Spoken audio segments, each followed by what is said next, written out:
नमस्कार, सभी लोगों का स्वागत करता हूं मेरे चैनल पे। मैं हूं एस्ट्रोलॉजर डॉक्टर रवि गुप्ता।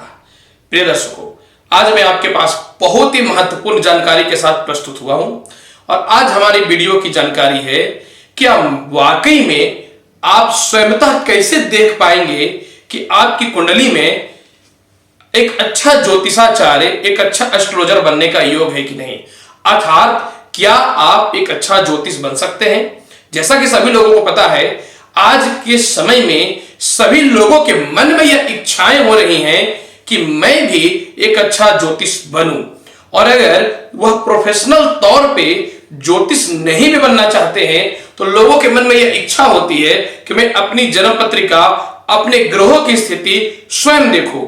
तो चलिए, आज की वीडियो में मैं ज्योतिषी बनने का बहुत ही महत्वपूर्ण कम से कम 10 से लेकर के 15 फॉर्मूला के बारे में आपको बताऊंगा, सूत्र बताऊंगा उदाहरण के साथ में। और अगर आपकी पत्रिका में यह योग बनते हैं तो निश्चित तौर पे आप एक अच्छा प्रख्यात ज्योतिषाचार्य बन सकते हैं। तो चलिए प्रिय दर्शकों, सबसे पहला मैं आपको यह बता देता हूं कि जिन व्यक्तियों का मिथुन लग्न होता है, कन्या लग्न होता है, सिंह लग्न होता है या धनु लग्न होता है, ऐसे व्यक्तियों का बहुत ज्यादा चांसेस एक अच्छा प्रख्यात ज्योतिषाचार्य बनने का होता है। मैं अन्य लोगों के खिलाफ नहीं हूं, लेकिन हमारा ज्योतिष शास्त्र, खास करके फल दीपिका में आप अगर भी पढ़ेंगे तो मैं तो उसी से पढ़ के आपको योग बता रहा हूं। खैर, मैं बहुत सारे शास्त्र को मिला के बता रहा हूं, लेकिन फल दीपिका में यह कहा गया है मिथुन, कन्या और सिंह और धनु लग्न वाले कुंडली में ज्यादा प्रबल होते हैं ज्योतिषी बनने का योग। यानी अगर आपकी पत्रिका में यहां पे 3 नंबर, 6 नंबर, 5 नंबर और 9 नंबर हो लग्न में ही, तो आपकी कुंडली में एक अच्छा ज्योतिषाचार्य बनने के योग होते हैं। और लग्न जो है पहले घर को कहते हैं। जी हां दर्शकों, चलिए दूसरी उदाहरण मैं देता हूं। अगर आपकी पत्रिका में जो है चंद्रमा के साथ बुध 9वें घर में विराजमान हो जाए किसी भी राशि में, तो आप एक अच्छा प्रख्यात ज्योतिष बन सकते हैं। इसके अलावा द्वितीय भाव में जो है शुक्र विराजमान हो जाए, अगर आपकी कुंडली में यहां पे शुक्र विराजमान है और केंद्र में, यानी ये चारों स्थान में प्रथम, चतुर्थ, सप्तम और दशम में अगर बुध विराजमान हो जाता है तो भी आप एक प्रख्यात और एक अच्छा ज्योतिषाचार्य बन सकते हैं। इसके अलावा और भी सूत्र क्या कहते हैं, हमारे शास्त्र क्या कहते हैं कि अगर अष्टम भाव में, यह 8वां घर होता है, अष्टम भाव में लग्नेश यानी यहां का मालिक, चतुर्थ स्थान का मालिक जो है या 5वें घर का मालिक उच्च का बैठ जाए तो आप एक प्रख्यात ज्योतिषाचार्य बन सकते हैं। चलिए, इसके अलावा मैं आपको और बताता हूं कि अगर आपकी पत्रिका में बुध, बृहस्पति, शनि और केतु अगर अच्छे पोजीशन पे है, उच्च का है, मित्र राशि का है, यह शुभ ग्रहों की दृष्टि पड़ रही है, तो आप जो है एक अच्छा ज्योतिषाचार्य बन सकते हैं। आगे बढ़ता हूं, और ही महत्वपूर्ण योग है। इसके अलावा सूर्य और बुध की युति, जी हां दर्शकों, पत्रिका में सूर्य और बुध कहीं भी साथ में अगर विराजमान हो जाए तो भी आप एक प्रख्यात प्रचंड ज्योतिषाचार्य बन सकते हैं, क्योंकि सूर्य और बुध साथ में जो है बोधादित्य योग की उत्पत्ति करता है। इसके अलावा जो है एक बहुत ही महत्वपूर्ण योग बताता हूं जो बड़े बड़े ज्योतिषाचार्य के कुंडलियों में पाया जाता है। अगर 5वें घर में शुक्र विराजमान हो जाए और 9वें घर में बृहस्पति विराजमान हो जाए तो आप प्रबल ज्योतिषाचार्य बन सकते हैं। यही नहीं दर्शकों, अगर यहाँ 5वें घर में बृहस्पति विराजमान हो जाए और 9वें घर में शुक्र विराजमान हो जाए, यानी पंचमेश और नौमेश का कहीं से भी अगर जो है दृष्टि संबंध या राशि परिवर्तन या शुक्र और गुरु की योग बने तो भी आप बहुत ही प्रचंड ज्योतिषाचार्य बन सकते हैं। इसके अलावा एक बहुत ही महत्वपूर्ण योग जो है, जो जनरली यही बहुत प्रचंड ज्योतिष बनाता है। अगर किसी व्यक्ति के कुंडली में बुध के साथ केतु कहीं भी विराजमान हो जाता है, बुध के साथ केतु, क्योंकि केतु जो है यह अध्यात्म की ओर मनुष्य को लेके जाता है, मोक्ष प्रदायी ग्रह होता है और बुध ज्ञान के कारक होते हैं।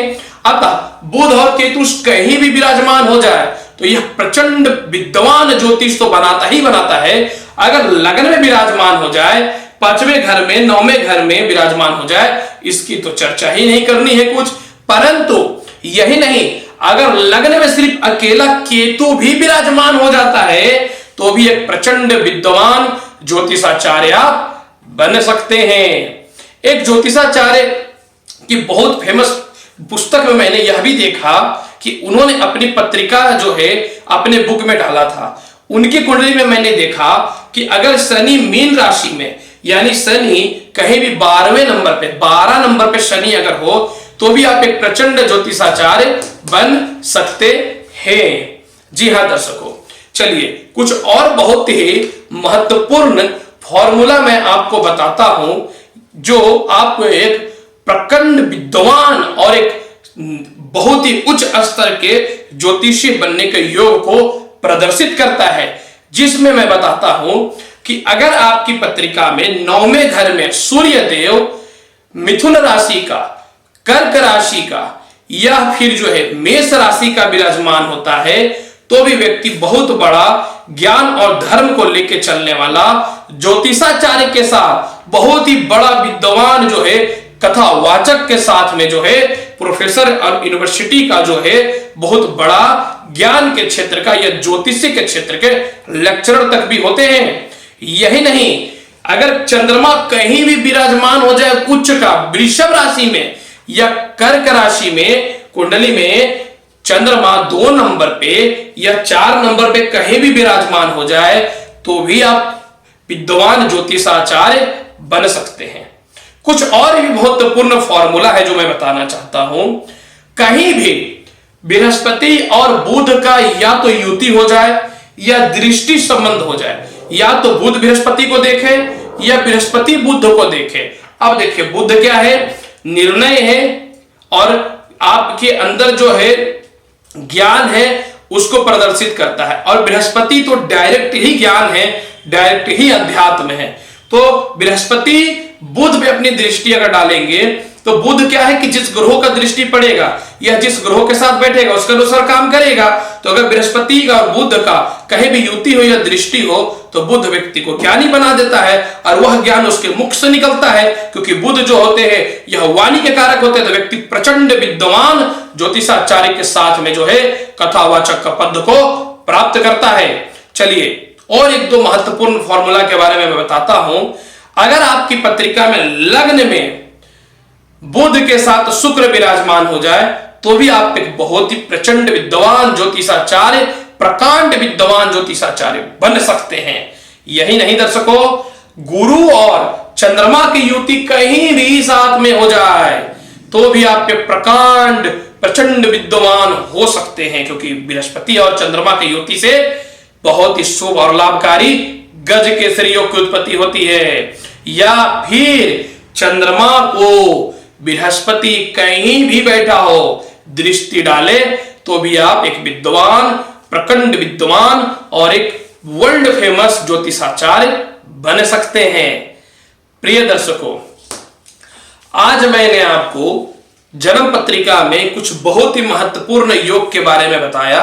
अगर आपकी पत्रिका में भी यह योग बनते हैं तो आप एक बहुत ही ज्ञानी और बहुत ही उच्च स्तर के ज्योतिषाचार्य बन सकते हैं। अगर आपकी पत्रिका में यह योग है तो आप बहुत ही अच्छे से मेहनत कीजिए, ईमानदारी से मेहनत कीजिए, आप जीवन में निश्चित तौर पे सफल होइएगा।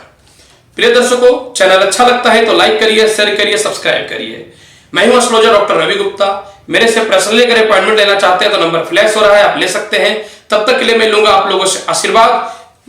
चैनल पे बने रहने के लिए धन्यवाद। मिलूंगा नेक्स्ट एपिसोड में और अच्छी जानकारी के साथ। तब तक के लिए धन्यवाद।